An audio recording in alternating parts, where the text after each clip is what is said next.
ਤੁਸੀਂ ਬਿਜ਼ਨਸ 'ਚ ਇੱਕ ਵਾਰ ਸਫਲ ਹੋ ਜਾਓਗੇ, ਲੇਕਿਨ ਤੁਹਾਡੀ ਸਫਲਤਾ ਜਿਹੜੀ ਹੈ ਨਾ ਉਹ ਥੋੜੀ ਮੱਧਮ ਪੈ ਜਾਊਗੀ ਜੇ ਤੁਸੀਂ ਆਪਣੇ ਆਪ ਨੂੰ ਵੀ ਪਰਸਨਲੀ ਉਸ ਲੈਵਲ ਤੇ ਨਹੀਂ ਲੈ। ਇੱਕ ਕਿੱਸਾ ਆ, 9ਵੀਂ ਕਲਾਸ ਸੀਗੀ ਔਰ ਅਸੀਂ ਮੂਵੀ ਦੇਖਣ ਚਲੇ ਗਏ ਪੂਰਬ ਪੱਛਮ।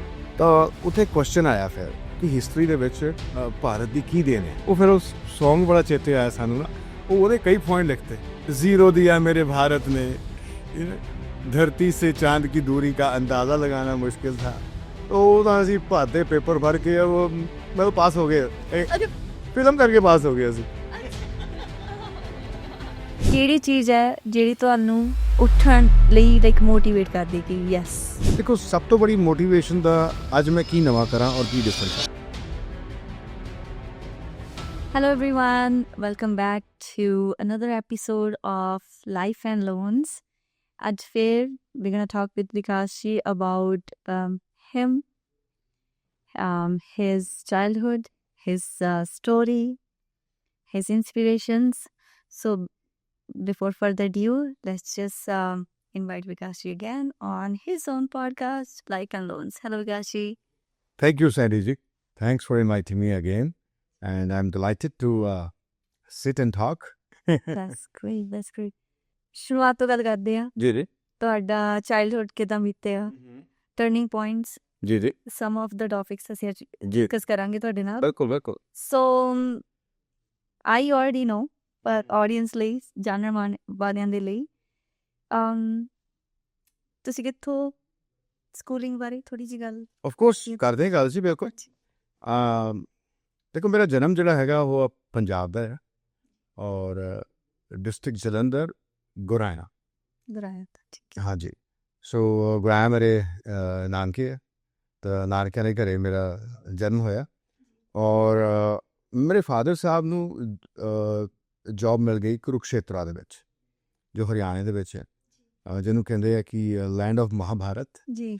ਸੋ ਉੱਥੇ ਯੂਨੀਵਰਸਿਟੀ ਦੇ ਵਿੱਚ ਫਾਦਰ ਸਾਹਿਬ ਨੂੰ ਜੋਬ ਮਿਲ ਗਈ ਔਰ ਤਾਂ ਫਿਰ ਮੇਰਾ ਜੋ ਮੈਂ ਬੜਾ ਪਲਿਆ ਉਹ ਕੁਰੂਕਸ਼ੇਤਰ 'ਚ ਹੋਇਆ। ਸੋ ਦੇਸਾਂ ਮੈਂ ਦੇਸ ਹਰਿਆਣਾ, ਨਿਤ ਦੁੱਧ ਦਹੀਂ ਕਾ ਖਾਣਾ। ਜੀ। ਕੁਰੂਕਸ਼ੇਤਰ ਤੋਂ 12 ਕਿਲੋਮੀਟਰ ਦੂਰ ਉੱਥੇ ਮੇਰੇ ਦਾਦਾ ਜੀ ਸੀਗੇ, ਆਪਣਾ ਬਾਕੀ ਐਕਸਟੈਂਡਡ ਫੈਮਿਲੀ ਰਹਿੰਦੀ ਸੀ ਉੱਥੇ। ਮੇਰੇ ਚਾਚਾ ਜੀ ਵਗੈਰਾ ਤਾਂ ਉੱਥੇ ਆਪਣਾ ਖੇਤੀਬਾੜੀ ਦਾ ਕੰਮ ਸੀਗਾ ਆਪਣਾ। ਸੋ ਬੇਸਿਕਲੀ ਤੁਸੀਂ ਹਰਿਆਣਵੀਜ਼ ਦੇ ਪੋਤੇ ਹਾਂਜੀ, ਤੇ ਪੰਜਾਬ ਦੇ ਦੋਤੇ। ਡੈਫੀਨੇਟਲੀ ਜੀ, ਬਿਲਕੁਲ ਕਹਿ ਸਕਦੇ ਹੋ ਤੁਸੀਂ ਜੀ। ਸੋ ਪਰ ਇੱਕ ਹਰਿਆਣਾ ਵੀ ਕਿਸੇ ਟਾਈਮ 'ਚ ਪੰਜਾਬ ਹੀ ਹੁੰਦਾ ਸੀ। ਸੋ ਟਿਪੀਕਲੀ ਤੁਸੀਂ ਕਹਿ ਸਕਦੇ ਵੀ ਉਹ ਪੰਜਾਬੀ ਦਾ ਹੈਗਾ ਹੀ। ਔਰ ਉੱਥੋਂ ਹੀ ਫਿਰ ਸਿੱਖਿਆ ਸ਼ੁਰੂ ਹੋਈ ਆਪਣੀ, ਜਿੱਦਾਂ ਹੁੰਦੀ ਸੀ। ਘਰ ਦੇ ਨੇੜੇ ਇੱਕ ਸਕੂਲ ਸੀ ਛੋਟਾ ਜਿਹਾ, ਇੱਕ ਮੈਡਮ ਪੜ੍ਹਾਉਂਦੀ ਘੱਟ ਸੀ, ਕੁੱਟਦੀ ਜ਼ਿਆਦਾ ਹੁੰਦੀ ਸੀ। ਤਾਂ ਉੱਥੋਂ ਜਿਹੜੀ ਇਨੀਸ਼ੀਅਲ ਸਕੂਲ ਜਾਣਾ ਸਿੱਖੇ ਜੀ। ਔਰ ਮੈਂ ਫੋਰਚੂਨੇਟ ਰਿਹਾ ਕਿ ਉਸ ਟਾਈਮ ਨਾ ਮੈਂ ਤਖਤੀ ਯੂਜ਼ ਕਰਦਾ ਹੁੰਦਾ ਸੀਗਾ। ਓਕੇ। ਸੋ ਉਹ ਗਾਚਣੀ ਹੁੰਦੀ ਸੀ ਘਰੇ, ਤਾਂ ਉਹ ਦਵਾਤ ਦੇ ਵਿੱਚ ਅਸੀਂ ਉਹ ਇੰਕ ਪਾਉਣੀ, ਉਹ 'ਚ ਪਾਣੀ ਪਾ ਕੇ ਅਸੀਂ ਘੋਲ ਕੇ ਰੱਖਣੀ ਔਰ ਕਲਮ ਹੋਣੀ ਨਾਲ। ਤਾਂ ਅੱਗੇ ਪਿੱਛੇ ਜਿਹੜਾ ਇੰਗਲਿਸ਼ ਔਰ ਹਿੰਦੀ ਜਿਹੜਾ ਅਸੀਂ ਐਲਫਾਬੈਟਸ ਵਗੈਰਾ ਸਿੱਖਦੇ ਹੁੰਦੇ ਸੀਗੇ, ਉਹ ਤਖਤੀ ਦੇ ਉੱਤੇ ਸਿੱਖਦੇ। ਸੋ 1 ਸਾਲ ਮੈਂ ਤਖਤੀ ਤੋਂ ਸ਼ੁਰੂ ਕੀਤਾ। ਸੋ ਉਸ ਤੋਂ ਬਾਅਦ ਜਦੋਂ ਮੇਰੀ ਅੱਗੇ ਸਕੂਲਿੰਗ ਹੋਈ, ਜਿਹਨੂੰ ਆਪਾਂ ਕਹਿ ਦਿੰਦੇ ਹਾਂ ਕਿ LKG UKG ਕਹਿ ਦਿੰਦੇ ਹਾਂ ਜਿੱਦਾਂ ਆਪਾਂ ਇੰਡੀਆ ਦੇ ਵਿੱਚ। ਸੋ ਉਹ ਫਿਰ ਕੁਰੂਕਸ਼ੇਤਰਾ ਯੂਨੀਵਰਸਿਟੀ ਦੇ ਸੀਨੀਅਰ ਮਾਡਲ ਸਕੂਲ ਦੇ ਵਿੱਚ ਮੈਂ ਐਡਮਿਸ਼ਨ ਲਿਆ, ਕਿਉਂਕਿ ਫਾਦਰ ਸਾਹਿਬ ਜੋਬ ਕਰਦੇ ਸੀਗੇ ਔਰ ਕੁਰੂਕਸ਼ੇਤਰਾ ਯੂਨੀਵਰਸਿਟੀ ਦਾ ਜੋ ਸਕੂਲ ਹੈਗਾ ਆ ਉਹ ਸਿਰਫ ਟੀਚਿੰਗ ਔਰ ਨੋਨ ਟੀਚਿੰਗ ਦੇ ਇੰਪਲਾਈਜ਼ ਦੇ ਬੱਚਿਆਂ ਵਾਸਤੇ ਹੁੰਦਾ ਸੀ। ਹਾਂਜੀ। ਸੋ ਉੱਥੇ ਸਟੱਡੀ ਕੀਤੀ ਔਰ ਮਾਹੌਲ ਇੱਦਾਂ ਦਾ ਸੀ ਸਕੂਲ ਦਾ। ਦੇਖੋ ਕਿ ਜਿੰਨੇ ਵੀ ਅਸੀਂ ਕਲਾਸਰੂਮ 'ਚ ਬੱਚੇ ਸੀਗੇ, ਅਸੀਂ ਸਾਰਿਆਂ ਦੇ ਮਾਪੇ ਨੂੰ ਜਾਣਦੇ ਸੀ ਇੱਕ ਦੂਜੇ ਦੇ, ਕਿਉਂਕਿ ਕੋਈ ਨਾ ਕੋਈ ਯੂਨੀਵਰਸਿਟੀ ਦੇ ਕਿਸੇ ਹੋਰ ਡਿਪਾਰਟਮੈਂਟ 'ਚ ਕੰਮ ਕਰਦਾ ਹੋਣਾ, ਤਾਂ ਕਿਤੇ ਹੋਣਾ। ਤਾਂ ਅਸੀਂ ਬਲਕਿ ਜਦੋਂ ਜਾਣਾ ਵੀ ਕਿਤੇ ਤਾਂ ਪਤਾ ਨਹੀਂ 10 ਵਾਰ ਤਾਂ ਨਮਸਤੇ ਅੰਕਲ ਨਮਸਤੇ ਆਂਟੀ ਬੋਲਣਾ ਹੁੰਦਾ ਸੀਗਾ ਕੋਈ ਨਾ ਕੋਈ ਉੱਥੇ ਔਰ ਇੰਡੀਆ ਦੇ ਵਿੱਚ ਜ਼ਰੂਰੀ ਹੈ ਡੈਫੀਨੇਟਲੀ ਕਿ ਗ੍ਰੀਟ ਕਰਨਾ ਤੁਸੀਂ ਵੀ ਮਿਲੋ। ਡੈਫੀਨੇਟਲੀ ਹਾਂਜੀ। ਉਹ ਜ਼ਰੂਰੀ ਆ ਸੰਸਕਾਰ ਹੈ ਜੀ ਯੈਸ ਹਾਂਜੀ। ਤੁਹਾਡਾ ਬੱਚਾ ਸੰਸਕਾਰੀ ਨਹੀਂ ਹੋਊਗਾ ਚਲੋ ਤੇ ਜੇ ਮਿਸ ਕਰ ਦਿੱਤਾ ਫਿਰ ਸ਼ਿਕਾਇਤ ਆਏਗੀ ਘਰ ਡੈਫੀਨੇਟਲੀ ਜੀ ਕਿ ਤੁਹਾਡੇ ਬੱਚੇ ਨੇ ਦੇਖਿਆ ਤੇ ਇਗਨੋਰ ਕਰ ਦਿੱਤਾ। ਹਾਂਜੀ ਫਿਰ ਤਾਂ ਉਸ ਤੋਂ ਅੱਗੇ ਐਜੂਕੇਸ਼ਨ ਜਿਹੜੀ ਸੀਗੀ ਉਹ ਸਕੂਲ ਜਿਹੜਾ ਸੀਗਾ ਉਹ ਆਉਂਦਾ ਸੀਗਾ CBSE ਬੋਰਡ ਦੇ ਅੰਡਰ ਹਰਿਆਣਾ ਬੋਰਡ ਦੇ ਅੰਡਰ ਨਹੀਂ ਸੀਗਾ ਔਰ 10ਵੀਂ ਉੱਥੋਂ ਕੀਤੀ ਸਕੂਲ ਤੋਂ ਫਿਰ ਸਾਡੀ 11ਵੀਂ ਤੇ 12ਵੀਂ ਦੀ ਕਲਾਸਾਂ ਕੁਰੂਕਸ਼ੇਤਰਾ ਯੂਨੀਵਰਸਿਟੀ ਦੇ ਕਾਲਜ 'ਚ ਲੱਗੇ ਹੁੰਦੇ ਸੀ ਸੋ ਉੱਥੇ ਸਟੱਡੀ ਕੀਤੀ +2 ਪਾਸ ਕਰਕੇ ਫਿਰ ਗ੍ਰੈਜੂਏਸ਼ਨ ਕੀਤੀ ਜੀ ਮੈਂ ਉਸੇ ਸਕੂਲ ਤੋਂ ਫਿਰ ਉਸੇ ਹੀ ਯੂਨੀਵਰਸਿਟੀ ਤੋਂ ਮੈਂ ਪੋਸਟ ਗ੍ਰੈਜੂਏਸ਼ਨ ਕੀਤੀ ਸੋ ਇਹ ਕਹਿ ਦਿਓ ਕਿ ਨਰਸਰੀ ਕਲਾਸ ਤੋਂ ਲੈ ਕੇ ਪੋਸਟ ਗ੍ਰੈਜੂਏਸ਼ਨ ਤੱਕ ਸੇਮ ਬਿਲਡਿੰਗ ਸੋ ਸੇਮ ਹੀ ਯੂਨੀਵਰਸਿਟੀ ਦੇ ਵਿੱਚ ਰਿਹਾ ਮੈਂ ਔਰ ਉੱਥੇ ਚੇਂਜ ਹੁੰਦੇ ਦੇਖੇ ਆ ਬਹੁਤ ਸਾਰੀ ਜਿਹੜੇ ਮੇਰੇ ਨਾਲ ਪੜ੍ਹਨ ਵਾਲੇ ਸਟੂਡੈਂਟ ਸੀਗੇ ਉਹਨਾਂ ਨੂੰ ਅੱਗੇ ਤਰੱਕੀ ਕਰਦੇ ਦੇਖਿਆ ਕੋਈ ਸਪੋਰਟਸ 'ਚ ਦੀ ਤਰਫ ਕਿਸੇ ਦਾ ਰੁਝਾਨ ਸੀਗਾ ਸੋ ਇਹ ਮੇਰੀ ਸਕੂਲਿੰਗ ਹੈਗੀ ਕੁਰੂਕਸ਼ੇਤਰਾ ਯੂਨੀਵਰਸਿਟੀ ਤੋਂ ਕੋਈ ਯਾਦ ਕੋਈ ਐਕਸਪੀਰੀਅੰਸ ਤੁਸੀਂ ਸ਼ੇਅਰ ਕਰਨਾ ਚਾਹੋਗੇ ਐਕਸਪੀਰੀਅੰਸ ਦਾ ਬਹੁਤ ਹੈ ਜੀ ਕਿਹੜੀ ਚੀਜ਼ਾਂ ਦਾ ਐਕਸਪੀਰੀਅੰਸ ਹੈ ਇਸ ਦੇ ਨਾਲ? ਸ਼ੁਰੂ ਦੇ ਵਿੱਚ ਅਸੀਂ ਦੇਖੋ ਸਕੂਲ ਟਾਂਗੇ ਤੇ ਜਾਂਦੇ ਜੀ ਅੱਛਾ ਜੀ ਹਾਂਜੀ ਓਕੇ ਸੋ ਉਹ ਐਕਸਪੀਰੀਅੰਸ ਇੱਕ ਬੜਾ ਅੱਜ ਕੱਲ੍ਹ ਬਹੁਤ ਘੱਟ ਮਿਲਦਾ ਆ ਵਾਓ ਘਰ ਤੋਂ 1.5 ਕਿਲੋਮੀਟਰ ਪੈਦਲ ਗਲੀਆਂ 'ਚ ਨਿਕਲਣਾ ਕਿਉਂਕਿ ਗਲੀਆਂ ਛੋਟੀਆਂ ਗਲੀਆਂ 'ਚ ਟਾਂਗਾ ਨਹੀਂ ਜਾ ਸਕਦਾ ਤੇ ਜਦ ਤੱਕ ਮੇਨ ਰੋਡ ਆਉਂਦੀ ਤਾਂ ਉੱਥੇ ਟਾਂਗਾ ਆਉਂਦਾ ਹੁੰਦਾ ਸੀਗਾ ਔਰ ਹੁਣ ਤੁਸੀਂ ਹੱਸੋਗੇ ਇਸ ਚੀਜ਼ ਦੇ ਉੱਤੇ ਕਿ ਜਿਹੜੇ ਉਹ ਟਾਂਗਾ ਚਲਾਉਂਦੇ ਹੁੰਦੇ ਸੀਗੇ ਉਹਨਾਂ ਦਾ ਨਾਮ ਵੀ ਅਰਜੁਨ ਸੀਗਾ ਅੱਛਾ ਓ ਮਾਈ ਗੁੱਡਨੈਸ ਤਾਂ ਅਰਜੁਨ ਜਿਹੜਾ ਸੀ ਉਹ ਸਾਰਥੀ ਸੀਗਾ ਮਹਾਭਾਰਤ ਤਾਂ ਕ੍ਰਿਸ਼ਨ ਜੀ ਸਾਰਥੀ ਸੀਗੇ ਇੱਥੇ ਅਰਜੁਨ ਸਾਰਥੀ ਸੀ ਸਾਡਾ ਔਰ ਫਿਰ ਜਦੋਂ ਕੁਝ ਟੈਕਨੋਲੋਜੀ ਦੀ ਤਰੱਕੀ ਹੋਈ ਤਾਂ ਅਰਜੁਨ ਸਾਹਿਬ ਨੇ 3 ਵੀਲਰ ਲੈ ਲਏ ਫਿਰ ਅਸੀਂ 3 ਵੀਲਰ ਤੇ ਆਟੋ ਤੇ ਜਾਣ ਲੱਗ ਗਏ ਠੀਕ ਹੈ ਬਟ ਟਾਂਗੇ ਤੋਂ ਪਹਿਲਾਂ ਜਿਹੜੀ ਸੀਗੀ ਆਪਣਾ ਰਿਕਸ਼ਾ ਤੇ ਜਾਂਦੇ ਹੁੰਦੇ ਸੀ ਠੀਕ ਹੈ ਜਿਹੜੀ ਹੱਥ ਰਿਕਸ਼ਾ ਹੁੰਦੀ ਹੈ ਉਹ ਤੋਂ ਟਾਂਗੇ ਤੋਂ ਫਿਰ ਫਾਦਰ ਸਾਹਿਬ ਨੇ 8ਵੀਂ 'ਚ ਸਾਈਕਲ ਲੈ ਕੇ ਦੇ ਦਿੱਤਾ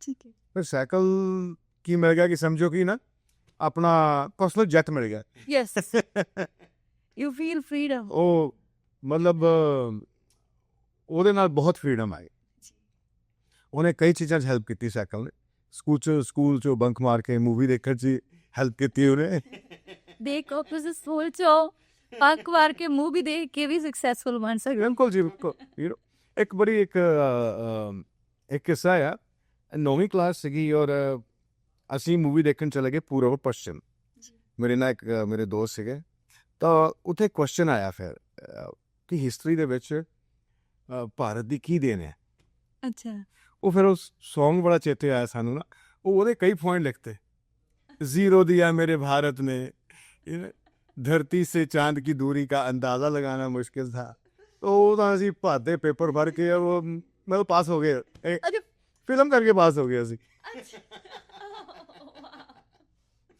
ਅੱਛਾ ਜੀ ਹਾਂ ਮੈਂ ਤਾਂ ਪੁੱਛਣ ਲੱਗੀ ਸੀ ਕਿ ਟੀਚਰ ਨੇ ਕਿਹਾ ਨਹੀਂ ਕਿ ਗਾਣਾ ਲਿਖੋ ਤੇ ਉਸ ਤੋਂ ਬਾਅਦ ਹੀ ਪਤਾ ਚੱਲਿਆ ਕਿ ਜਿਹੜੀ ਫਿਲਮਾਂ ਆ ਉਹ ਐਜੂਕੇਸ਼ਨ ਵੀ ਦਿੰਦੀਆਂ ਜੀ ਐਸ ਟੂ ਅੱਛੀਆਂ ਮੂਵੀਜ਼ ਐਜੂਕੇਸ਼ਨ ਦਿੰਦੀਆਂ ਹਾਂਜੀ ਤੇ ਤੁਸੀਂ ਸੋਚਿਆ ਸੀਗਾ ਕਿ ਤੁਸੀਂ ਫਾਈਨੈਂਸ ਦੇ ਵਿੱਚ ਜਾਓਗੇ ਵੈਨ ਯੂ ਤੁਸੀਂ ਬਚਪਨ ਦੇ ਵਿੱਚ ਕਿਹੜਾ ਰੁਝਾਨ ਜਿਹੜਾ ਸੀ ਨਾ ਬਚਪਨ ਦੇ ਵਿੱਚ ਮੇਰਾ ਇੱਕ ਕਹਿ ਦੋ ਕਿ ਰਿਬੈਲੀਅਨ ਮੀਨਸ ਕਿ ਹਰ ਚੀਜ਼ ਨੂੰ ਨਾ ਮੈਂ ਆਪਣੇ ਪਕਸ਼ ਨਾਲ ਦੇਖਣਾ ਔਰ ਜਦੋਂ ਥੋੜ੍ਹਾ ਬੜਾ ਹੋਇਆ ਜਦੋਂ ਛੋਟੇ ਹੁੰਦੇ ਤਾਂ ਜੁੱਤੀ ਦਾ ਡਰ ਹੁੰਦਾ ਜਦੋਂ ਥੋੜ੍ਹਾ ਜਿਹਾ ਬੋਲਣ ਲਾਇਕ ਹੋਏ ਤਾਂ ਫਿਰ ਰਿਬੈਲੀਅਨ ਜਿਹੜਾ ਸੀਗਾ ਮੇਰਾ ਸੁਭਾਅ ਸੀਗਾ ਔਰ ਕਿਸੇ ਵੀ ਮੁੱਦੇ 'ਤੇ ਖੜ੍ਹਾ ਹੋਣਾ ਬੇਸਿਕਲੀ ਉਹ ਮੇਰਾ ਸੁਭਾਅ ਸੀ ਮੈਂ ਇੱਕ ਐਗਜ਼ਾਮਪਲ ਦਿੰਦਾ ਤੁਹਾਨੂੰ ਕਿ ਸਾਡੇ ਸਕੂਲ 'ਚ ਨਾ 2 ਸੈਕਸ਼ਨ ਹੁੰਦੇ ਸੀਗੇ ਹਾਂਜੀ A ਔਰ B ਸੋ 5th A ਦੇ ਵਿੱਚ ਮੈਂ ਹੁੰਦਾ ਸੀਗਾ ਔਰ ਪੂਰੇ ਸਕੂਲ ਦਾ ਨਾ ਫਸਟ ਜਿਹੜਾ ਪੀਰੀਅਡ ਹੁੰਦਾ ਉਹ ਹੁੰਦਾ ਗੇਮਸ ਕਿ ਫਸਟ ਜਿਹੜੇ 40-45 ਮਿੰਟਸ ਹੈ ਤੁਸੀਂ ਗਰਾਊਂਡ 'ਚ ਰਹੋ ਔਰ ਆਪਣੀ ਐਕਟੀਵਿਟੀਜ਼ ਕਰੋ ਪ੍ਰੇਅਰ ਤੋਂ ਬਾਅਦ और किसी ने सॉकर खेलना, क्रिकेट खेलना, और उस तो बाद ਤੁਸੀਂ ਆਪਣਾ ਕਲਾਸਿਸ ਦੇ ਵਿੱਚ ਜਾਓ ਔਰ ਐਜੂਕੇਸ਼ਨ ਸ਼ੁਰੂ ਹੁੰਦੀ ਸੀ। ਸੋ 5th A ਜਿਹੜੀ ਪੂਰੀ ਕਲਾਸ ਸੀ ਉਹ ਮੈਥਸ ਜਿਹੜੀ ਥੋੜੀ ਵੀਕ ਸੀਗੀ, ਤਾਂ ਸਾਨੂੰ ਗੇਮਸ ਨਹੀਂ ਜਾਣ ਦਿੱਤਾ। ਸਾਡੀ ਮੈਥਸ ਦੀ ਐਕਸਟਰਾ ਕਲਾਸ ਲੱਗਦੀ ਸੀ। ਅੱਛਾ ਜੀ। ਸੋ ਮੈਂ ਕੀ ਕੀਤਾ, 4-5 ਆਪਣੇ ਜਿਹੜੇ ਫਰੈਂਡ ਸੀ ਉਹਨਾਂ ਨੇ ਗੱਲ ਕੀਤੀ। ਮੈਂ ਕਿਹਾ ਇਹ ਗੱਲ ਗਲਤ ਹੈ, ਕਿਉਂਕਿ ਉਸ ਟਾਈਮ ਕਿਹਦਾ ਸਾਰਾ ਸਕੂਲ ਖੇਲਦਾ ਪਿਆ, ਤੁਸੀਂ ਕਲਾਸ 'ਚ ਬੈਠੇ ਹੋ, ਔਰ ਬੁਰਾ ਲੱਗਦਾ ਉਹ ਵੀ 5ਵੀਂ ਦੇ ਵਿੱਚ ਜਿੱਦਾਂ ਹੁਣ ਤੁਹਾਡਾ। ਤਾਂ ਮੈਂ ਕੀ ਕਰਾਂ, ਮੈਂ ਬੈਂਚ 'ਤੇ ਖੜ੍ਹਾ ਹੋ ਕੇ, ਵੁਡਨ ਬੈਂਚ ਹੁੰਦੇ ਸੀਗੇ ਬੜੇ ਵਧੀਆ ਉਸ ਟਾਈਮ, ਔਰ ਬੈਂਚ 'ਤੇ ਖੜ੍ਹਾ ਹੋ ਕੇ ਮੈਂ 5-4 ਜਿਹੜੇ ਸੀਗੇ ਉਸ ਟਾਈਮ ਕਹਿ ਦੋ ਕਿ ਨਵਾਂ ਲੀਡਰ ਪੈਦਾ ਹੋਇਆ ਭਾਜੀ ਨਾਲ। ਕਿਉਂਕਿ ਲੀਡਰਸ਼ਿਪ ਸ਼ੁਰੂ ਤੋਂ ਹੀ ਹੈ। ਹਾਂ, ਤਾਂ ਉਹ ਮੈਂ ਉਹਨਾਂ ਨੂੰ ਕਿਹਾ ਕਿ ਮੈਂ ਕਹਿਣਾ ਆ ਪਹਿਲਾ ਪੀਰੀਅਡ, ਬਾਕੀ ਸਾਰਿਆਂ ਨੇ ਕਹਿਣਾ ਗੇਮਸ ਕਰੋ, ਮਤਲਬ ਅਲਾਉ ਕਰੋ ਸਾਨੂੰ ਗੇਮ। ਨਾਰੇ ਲਾਣੇ ਸ਼ੁਰੂ ਕਰ 5-4 ਹੀ ਲਾਏ ਸੀਗੇ। ਤਾਂ ਇਹਨੇ 'ਚ ਸਾਡੀ ਕਲਾਸ ਟੀਚਰ ਆ ਗਈ। ਹਾਂਜੀ। ਤਾਂ ਫਿਰ ਉਹਨੇ ਕਿਹਾ ਜੀ ਬੈਂਚ 'ਤੇ ਖੜਾ ਰਹੇ। ਓਕੇ। ਹਾਂਜੀ, ਹੱਥ ਉੱਤੇ ਕਰਕੇ। ਡੈਫੀਨੇਟਲੀ। ਤਾਂ ਬਹੁਤ ਕਿਸੇ ਆ ਦੇਖੋ। ਹਾਂਜੀ। ਔਰ ਜੇ ਉਹੀ ਇੱਕ ਬਚਪਨੇ ਦਾ ਇੱਕ ਇੱਦਾਂ ਦਾ ਟਾਈਮ ਹੁੰਦਾ ਆ ਜਿਹਦੇ ਵਿੱਚ ਤੁਹਾਨੂੰ ਚੰਗਾ ਮਾੜਾ ਕੁਛ ਨਹੀਂ ਪਤਾ ਹੁੰਦਾ ਜ਼ਿਆਦਾ। ਜੀ। ਬਸ ਜੋ ਮਨ 'ਚ ਆਇਆ, ਤੁਸੀਂ ਸ਼ਰਾਰਤ ਸੀਗੀ ਜਾਂ ਮਿਸਚੀਵ ਸੀਗੀ, ਜਾਂ ਤੁਸੀਂ ਮਤਲਬ ਬਿਨਾਂ ਸੋਚੇ ਸਮਝੇ ਐਕਸ਼ਨ ਲੈ ਲੈਂਦੇ ਆ ਕਈ ਵਾਰ ਨਾ। ਬਚਪਨ ਆਉਂ ਹੀ ਕਹਿੰਦੇ ਆ ਬੇਸਿਕਲੀ ਨਾ। ਪਰ ਹੁਣ ਉਹ ਬਚਪਨ ਦੇ ਐਕਸਪੀਰੀਐਂਸਿਸ ਨੇ। ਹਾਂਜੀ ਹਾਂਜੀ। ਜਿੱਦਾਂ ਹੁਣ ਤੁਸੀਂ ਅੱਜ ਕੱਲ੍ਹ ਮੌਰਗੇਜ ਇੰਡਸਟਰੀ ਦੇ ਵਿੱਚ, ਫਾਈਨੈਂਸ ਇੰਡਸਟਰੀ ਦੇ ਵਿੱਚ ਬਹੁਤ ਵੱਡਾ ਨਾਮ ਹੈਗੇ ਉਹ ਕੈਨੇਡਾ ਦੇ ਵਿੱਚ, ਕੈਨੇਡਾ ਦੀ ਧਰਤੀ ਦੇ ਉੱਤੇ। ਉਹ ਐਕਸਪੀਰੀਐਂਸਿਸ ਨੇ ਤੁਹਾਨੂੰ ਕਿੱਦਾਂ ਹੈਲਪ ਕੀਤੀ ਹੈ, ਤੁਸੀਂ ਕੋਈ ਕਹਿ ਸਕਦੇ ਹੋ? ਦੇਖੋ, ਸਭ ਤੋਂ ਬੜੀ ਜਿਹੜੀ ਚੀਜ਼ ਮੈਂ ਬਿਜ਼ਨਸ ਦੇ ਵਿੱਚ ਦੇਖੀ ਹੈ ਕਿ ਸਭ ਤੋਂ ਪਹਿਲਾਂ ਪਰਸਨਲ ਗਰੋਥ। ਹਾਂਜੀ। ਹੁਣ ਪਰਸਨਲ ਗਰੋਥ ਦੇ ਵਿੱਚ ਤੁਹਾਨੂੰ ਆਪਣੇ ਬਾਰੇ ਜਾਣਨਾ ਬਹੁਤ ਜ਼ਰੂਰੀ ਹੈ। ਹਾਂਜੀ। ਔਰ ਮੇਰਾ ਜਿਹੜਾ ਬਚਪਨ ਆ ਉਹਦੇ ਵਿੱਚ ਮੇਰਾ ਸੁਭਾਅ ਕੀ ਸੀਗਾ, ਔਰ ਮੇਰੀ ਇਵੋਲਵਿੰਗ ਕਿੱਦਾਂ ਦੀ ਹੋਈ, ਔਰ ਕਿਹੜੀ ਚੀਜ਼ ਜਿਵੇਂ ਜਿੱਦਾਂ ਹੁਣ ਪੇਰੈਂਟਸ ਨੇ ਕੁਛ ਕਿਹਾ ਜਾਂ ਮੈਂ ਨਹੀਂ ਮੰਨੀ, ਕਿਉਂ ਨਹੀਂ ਮੰਨੀ ਉਸ time. I raise questions about that. ਔਰ ਕਈ ਵਾਰ ਚੈਲੰਜ ਵੀ ਆਇਆ, ਤੁਹਾਨੂੰ ਮਾਰ ਵੀ ਪੈਂਦੀ ਸੀ। ਪਰ ਸਿੱਖਿਆ ਮੈਂ ਇਸ ਕਰਕੇ ਆ ਉਹਨਾਂ ਚੀਜ਼ਾਂ ਦੇ ਉੱਤੋਂ ਕਿ ਕੀ ਮੈਨੂੰ ਸਿਖਾਇਆ ਗਿਆ ਸਮਾਜ ਵੱਲੋਂ, ਪੇਰੈਂਟਸ ਵੱਲੋਂ, ਟੀਚਰਸ ਵੱਲੋਂ, ਦੋਸਤਾਂ ਵੱਲੋਂ, ਜਿਹਦੇ ਸੰਪਰਕ 'ਚ ਮੈਂ ਸੀਗਾ ਉਸ ਟਾਈਮ। ਔਰ ਉਹਨਾਂ ਵਿੱਚੋਂ ਬਾਅਦ ਦੇ ਵਿੱਚ ਕਿਹੜੀਆਂ ਚੀਜ਼ਾਂ ਮੈਂ ਨਾਲ ਲੈ ਕੇ ਚੱਲਣੀਆਂ ਔਰ ਕਿਹੜੀਆਂ ਅਨਲਰਨ ਕਰਨੀਆਂ। ਸੋ ਜਦੋਂ ਬਚਪਨ ਨੂੰ ਟਟੋਲਿਆ ਚੰਗੀ ਤਰ੍ਹਾਂ, ਆਪਣੇ ਬਾਰੇ ਆਪਣੀ ਟੀਨੇਜਰ ਨੂੰ ਏਜ ਨੂੰ ਟਟੋਲਿਆ, ਅਤੇ ਪਤਾ ਚੱਲਿਆ ਕਿ ਯੁਵਾ ਅਵਸਥਾ ਦੇ ਵਿੱਚ ਜਾਂ ਬਚਪਨ ਦੇ ਵਿੱਚ ਜੋ ਮਾਈਂਡਸੈਟ ਸੀਗਾ ਉਹ ਅੱਜ ਲੋੜ ਹੈ ਉਹਦੀ ਕਿ ਨਹੀਂ ਹੈ। ਉਹ ਪਰਸਨਲ ਗਰੋਥ ਵਾਸਤੇ ਮੈਨੂੰ ਉਹ ਬਿਜ਼ਨਸ 'ਚ ਹੈਲਪ ਕੀਤਾ ਹੈ। ਬਿਜ਼ਨਸ ਦੀ ਤਰੱਕੀ ਔਰ ਪਰਸਨਲ ਗਰੋਥ, ਆਪਣੇ ਆਪ ਨੂੰ ਵੀ ਇੰਪਰੂਵ ਕਰਨਾ, ਇਹ ਦੋਨੋਂ ਪੈਰਲ ਚੱਲਦੇ ਹੈ। ਤੁਸੀਂ ਬਿਜ਼ਨਸ 'ਚ ਇੱਕ ਵਾਰ ਸਫਲ ਹੋ ਜਾਓਗੇ, ਲੇਕਿਨ ਤੁਹਾਡੀ ਸਫਲਤਾ ਜਿਹੜੀ ਹੈ ਨਾ ਉਹ ਥੋੜ੍ਹੀ ਮੱਧਮ ਪੈ ਜਾਊਗੀ ਜੇ ਤੁਸੀਂ ਆਪਣੇ ਆਪ ਨੂੰ ਵੀ ਪਰਸਨਲੀ ਉਸ ਲੈਵਲ 'ਤੇ ਨਹੀਂ ਲੈ ਕੇ ਆਏ। ਤੁਹਾਡੀ ਸੋਚ ਚੇਂਜ ਨਹੀਂ ਹੋਈ, ਤੁਸੀਂ ਕੋਈ ਨਵੀਂ ਚੀਜ਼ਾਂ ਨਹੀਂ ਸਿੱਖੀਆਂ। ਜਿੱਦਾਂ ਅੱਜ ਕੱਲ੍ਹ ਟੈਕਨੋਲੋਜੀ ਦੇਖ ਲਓ, ਸਾਨੂੰ ਪੁਰਾਣਾ ਦਾ ਅਨਲਰਨ ਕਰਨਾ ਪੈਣਾ ਹੈ ਨਾ।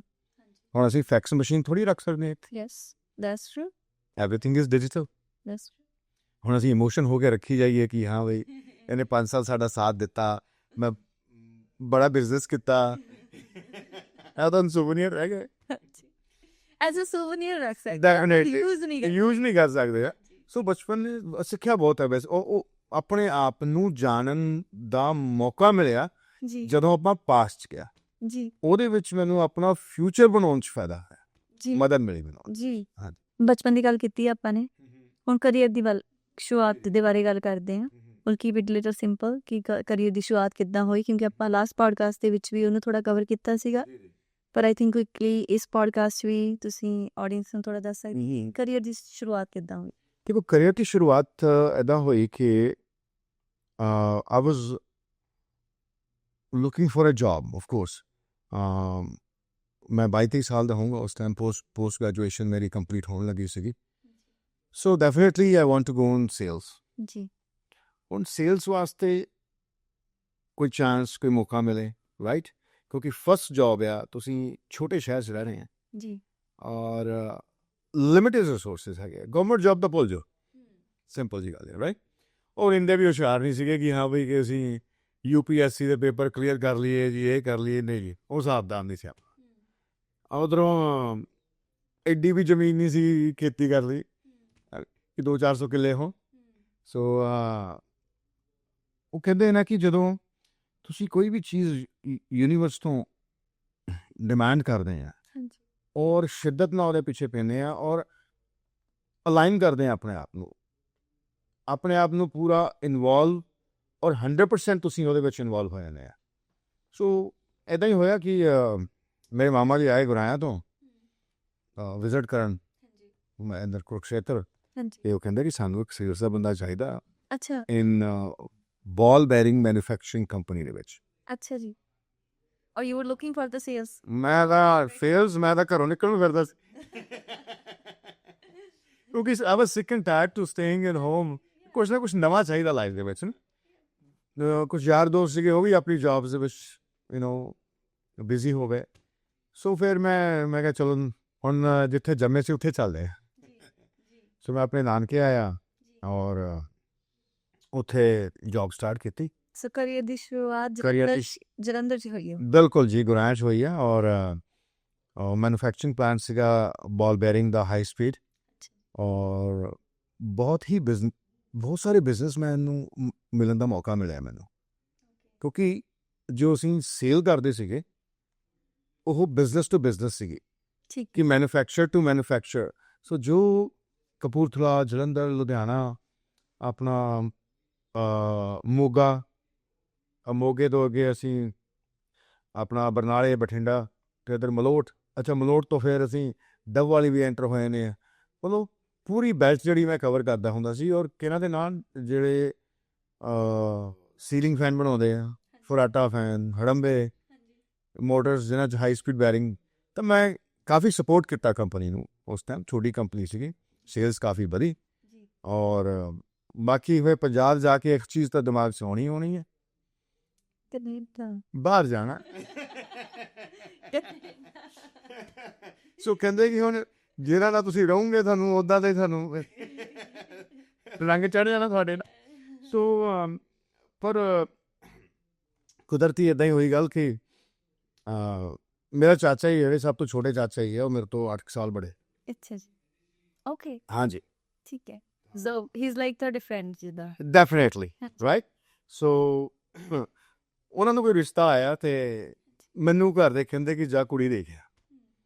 ਉਹ ਮੈਂ ਕਿਹਾ ਇਹ ਤਾਂ ਬੜਿਆਂ ਦਾ ਕੰਮ ਆ, ਮੈਂ ਹੁਣ ਕਿਉਂ, ਕਹਿੰਦਾ ਕਿਸੇ ਕੋ ਟਾਈਮ ਹੈ ਨਹੀਂ, ਤੂੰ ਜਾ।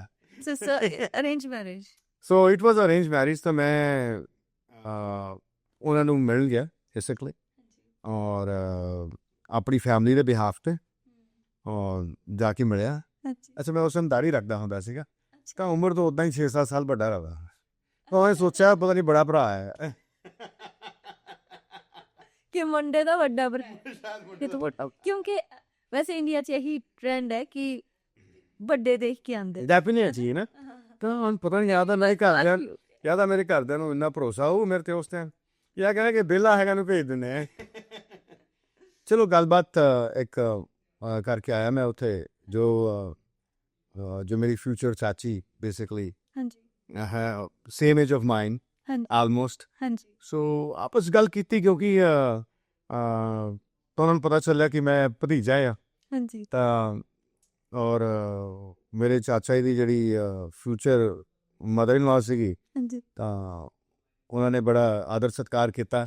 ਠੀਕ ਹੈ। ਤਾਂ ਬੱਚਿਆਂ ਵਾਂਗੂ ਗੱਲਬਾਤ ਹੋਈ ਮੇਰੀ, ਤਾਂ ਹੱਸਦੇ ਵੀ ਸੀਗੇ ਕਿ ਅਸੀਂ ਤਾਂ ਸੋਚਿਆ ਕੋਈ ਰਿਸਪੌਂਸਿਬਲ ਬੰਦਾ ਆਊਗਾ। ਹੁਣ ਅਸੀਂ ਇੱਕ ਪਾਸੇ ਇਹ ਵੀ ਲੱਗਦਾ ਸੀਗਾ ਕਿ ਕਿਸੇ ਫੋਰਮੈਲਿਟੀ ਵਾਸਤੇ ਉੱਦਾਂ ਹੀ ਨਹੀਂ ਭੇਜਿਆ ਹੋਵੇ। ਮੈਂ ਕਿਹਾ ਜੀ ਮੈਂ ਅਗਲੀ ਪੀੜ੍ਹੀ ਦਾ ਸਭ ਤੋਂ ਬੜਾ ਮੈਂਬਰ ਆ, ਆਪਣੀ ਅਗਲੀ ਪੀੜ੍ਹੀ ਦਾ।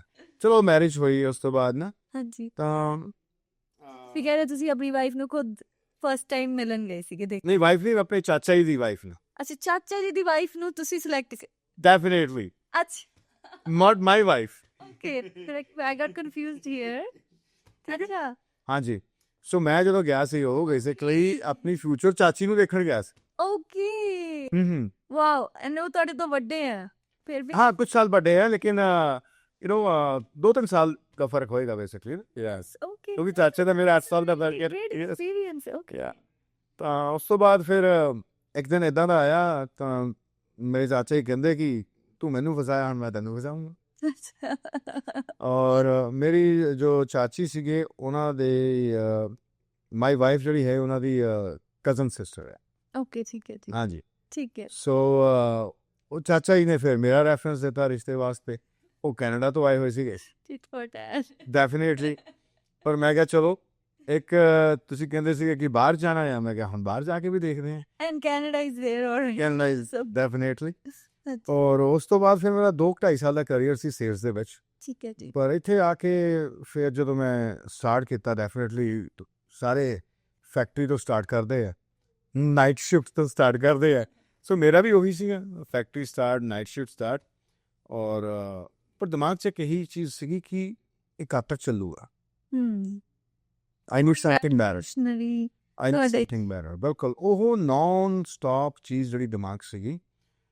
ਔਰ ਫਿਰ ਜੌਬ ਚੇਂਜ ਕੀਤੀ ਸਾਲ ਬਾਅਦ ਮੈਂ ਆਈ ਗੋਟ ਇਨ ਅ ਕੰਫਰਟ ਪੋਜੀਸ਼ਨ ਔਰ ਉਸ ਤੋਂ ਬਾਅਦ ਜਦੋਂ ਥੋੜਾ ਤੁਸੀਂ ਕੰਫਰਟੇਬਲ ਹੋਏ ਨੇ ਹੁਣ ਕੰਫਰਟੇਬਲ ਹੋਣ ਦੇ ਵਿੱਚ ਦੋ ਚੀਜ਼ਾਂ ਹੁੰਦੀਆਂ ਜਾਂ ਤਾਂ ਤੁਸੀਂ ਉਸ ਕੰਫਰਟ ਨੂੰ ਪ੍ਰੋਲੋਂਗ ਕਰਦੇ ਆ ਜਾਂ ਫਿਰ ਤੁਸੀਂ ਕਹਿੰਦੇ ਕਿ ਮੈਂ ਹਲੇ ਹੋਰ ਅਨਕੰਫਰਟੇਬਲ ਹੋਣਾ ਹੈ ਆਈ ਨੀਡ ਸਮਥਿੰਗ ਬੈਟਰ ਸੋ ਮੇਰੇ ਨਾਲ ਇਹ ਸੀਗਾ ਕਿ ਅੱਜ ਵੀ ਮੈਂ ਇੱਥੇ ਬੈਠਾ ਹਾਂ I am somewhere uncomfortable because I need something better ਜਾਂ ਮੈਂ ਆਪਣੇ ਆਪ ਨੂੰ ਇੰਪਰੂਵ ਕਰਾਂ ਨਾਲ ਮੈਂ ਬਿਜ਼ਨਸ ਇੰਪਰੂਵ ਕਰਾਂ ਕੰਟੀਨਿਊਸ ਗਰੋਥ ਸੋ ਦਾ ਹੰਗਰ ਹੈ ਔਰ ਮੇਰੀ ਟੀਮ ਕਿੱਦਾਂ ਗਰੋ ਕਰੇ ਜੀ ਔਰ ਮੇਰੀ ਟੀਮ ਕਿੱਦਾਂ ਹੋਰ ਲਰਨ ਕਰੇ ਜੀ ਸੋ ਉਹ ਤਾਂ ਹਮੇਸ਼ਾ ਅਨਕੰਫਰਟੇਬਲ ਤਾਂ ਤੁਹਾਨੂੰ ਕਿਤੇ ਨਾ ਕਿਤੇ ਰਹਿਣਾ ਹੀ ਪੈਣਾ ਹੈ ਹੈ ਨਾ ਜੀ ਸੋ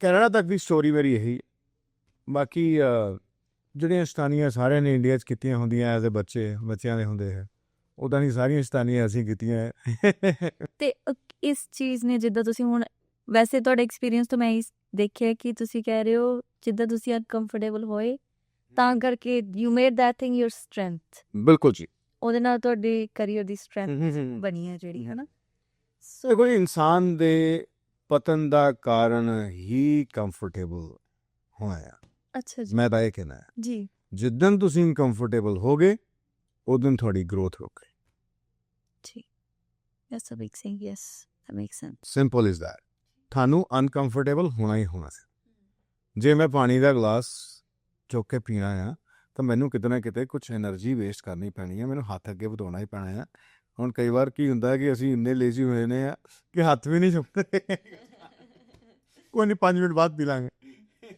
ਸੋ ਅਨਕੰਫਰਟੇਬਲ ਤਾਂ ਹੋਣਾ ਹੀ ਪੈਣਾ ਜਦ ਤੁਸੀਂ ਮਾਰਨਿੰਗ 'ਚ ਉੱਠਦੇ ਆ ਕਿਹੜੀ ਚੀਜ਼ ਹੈ ਜਿਹੜੀ ਤੁਹਾਨੂੰ ਉੱਠਣ ਲਈ ਲਾਈਕ ਮੋਟੀਵੇਟ ਕਰਦੀ ਕਿ ਯੈਸ ਮੈਂ ਅੱਜ ਦਿਨ ਇੰਨੇ ਵਜੇ ਸ਼ੁਰੂ ਕਰਨਾ ਹੈ ਜਿੱਦਾਂ you are early morning person ਬਿਲਕੁਲ ਜੀ ਤੇ ਕੀ ਚੀਜ਼ ਮੋਟੀਵੇਟ ਕਰਦੀ ਹੈ ਦੇਖੋ ਸਭ ਤੋਂ ਬੜੀ ਮੋਟੀਵੇਸ਼ਨ ਦਾ ਜੋ ਰੀਜ਼ਨ ਹੈਗਾ ਮੇਰਾ ਅੱਜ ਮੈਂ ਕੀ ਨਵਾਂ ਕਰਾਂ ਔਰ ਕੀ ਡਿਫਰੈਂਟ ਕਰਾਂ ਪਹਿਲਾਂ ਤਾਂ ਉੱਠ ਕੇ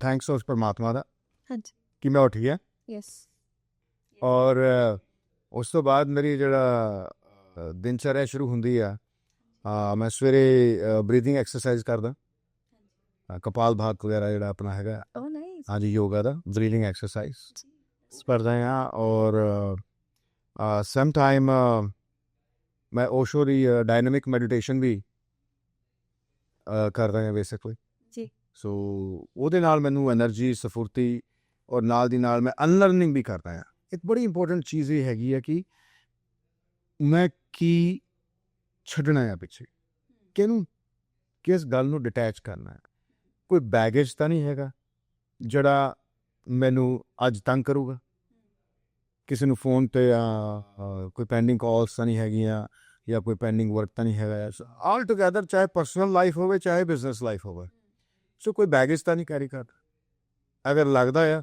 ਤਾਂ ਉਹਨੂੰ ਰਿਜ਼ੋਲਵ ਕਰੋ how do you do that so basically ਉਹਦੇ ਵਿੱਚ ਕੀ ਹੈਗਾ ਆ ਕਿ ਸੈਲਫ ਐਨਲਾਈਜ਼ ਬੜਾ ਜ਼ਰੂਰੀ ਹੈ ਸੋ ਹੁੰਦਾ ਕੀ ਹੈ ਕਿ ਅਸੀਂ ਲਾਈਫ ਨੂੰ ਨਾ ਬਾਹਰੋਂ ਦੇ ਔਰ ਉਹ ਅੰਦਰ ਸਾਡੇ ਇਫੈਕਟ ਕਰਦੀ ਹੈ। ਮੈਂ ਕੋਸ਼ਿਸ਼ ਕਰਦਾ ਕਿ